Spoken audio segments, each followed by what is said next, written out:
Violent clashes have broken out between protesters and police as hundreds illegally rallied against Melbourne's lockdown laws.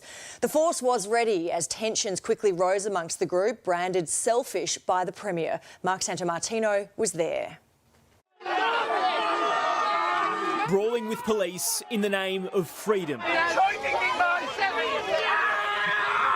Demonstrators were picked off one by one to rounds of applause. Handcuffed but far from gagged, their hatred for lockdown was laid bare. Is this the future you want for us? As a determined force in record numbers chased and cable-tied every protester they could, with special attention paid to those who fought back. Get down on the ground! Move back! The line of those caught stretched hundreds of metres. Well, the police union wants the Nazi salute outlawed after white supremacists marched outside state parliament taunting protesters. Crime reporter Lana Murphy has more. Lana, police had no choice but to manage the neo-Nazi rally. Dougal, the actions of these white supremacists were vile and offensive, but not illegal.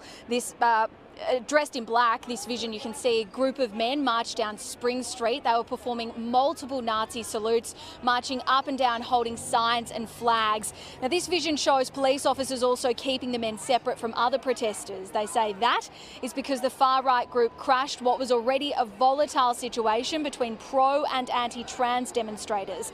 But it has prompted some backlash, some criticising the officers for allowing the march to even go ahead.